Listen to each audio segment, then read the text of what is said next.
Cette vidéo consiste à expliquer comment tracer un vecteur vitesse sur une chronophotographie. Une chronophotographie peut être obtenue lorsqu'une caméra filme le mouvement d'un objet. Cette caméra filme un certain nombre d'images par seconde.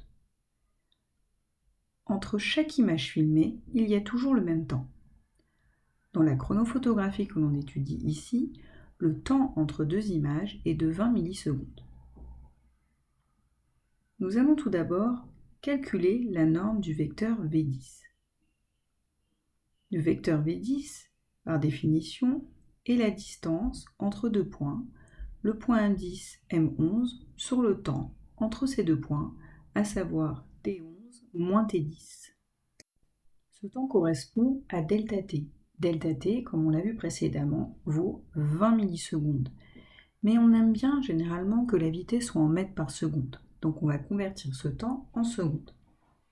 20 millisecondes correspond à 20 fois 10 puissance moins 3 secondes.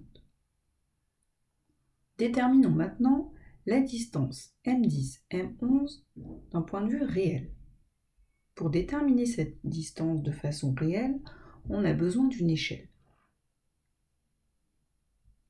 L'échelle est toujours représentée sur la chronophotographie, mais il faut la trouver.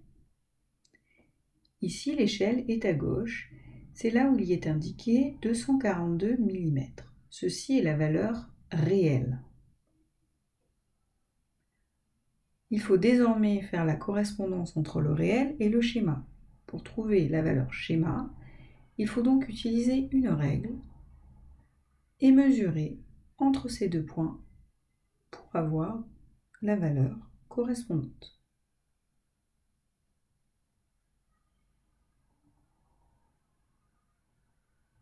On réalise alors cette mesure. On trouve une distance de 7 cm.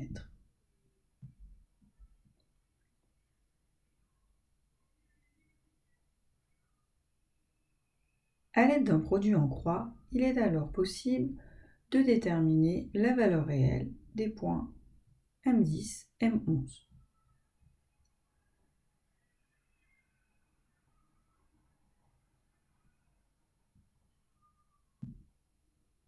Pour cela, on prend notre règle et on mesure donc entre les points M10 et M11 pour avoir la valeur schéma. Elle est ici de 0,5 cm.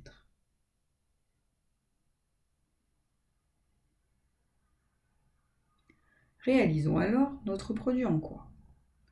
M10, M11 réel correspondra donc à 242 fois 0,5 divisé par 7, soit une valeur de 17,287 mm.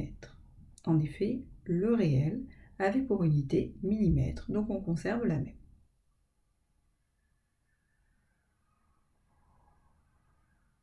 On peut désormais calculer notre norme de vecteur vitesse V10. Donc par définition, V10 c'est la distance M10, M11 divisé par ΔT. Comme on l'a dit précédemment, on aime bien que la vitesse soit en mètres par seconde. Il faut donc préalablement convertir ces millimètres en mètres. 17,287 mm correspond à 17,287 fois 10 puissance moins 3 mètres. On remplace alors dans la formule.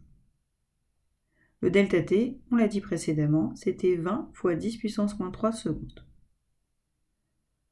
On réalise ce calcul à la calculatrice et on obtient 0,864 mètres par seconde.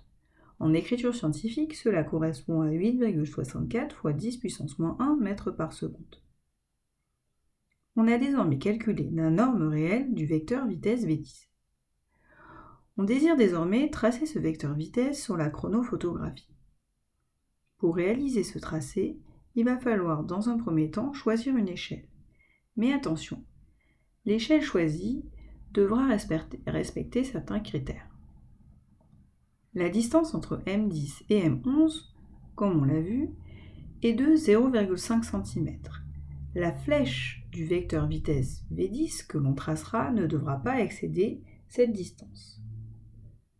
Une échelle qui peut fonctionner est la suivante. 0,1 cm pour le schéma correspond à 0,2 mètres par seconde.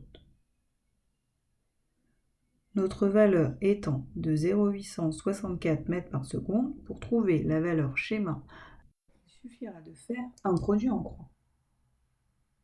Donc, pour trouver cette valeur, on fait 0,1 fois 0,864 divisé par 0,2, ce qui nous donne une valeur schéma de 0,432 cm.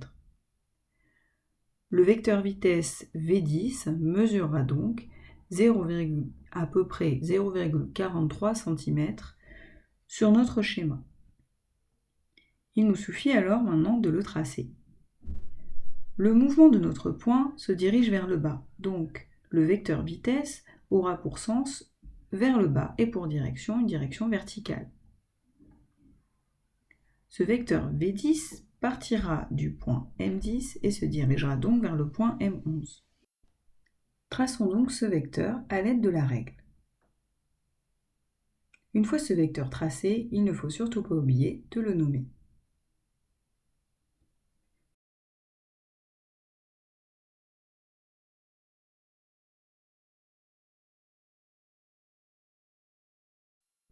Il est possible sur une chronophotographie de tracer plusieurs vecteurs vitesse, mais attention à toujours garder la même échelle.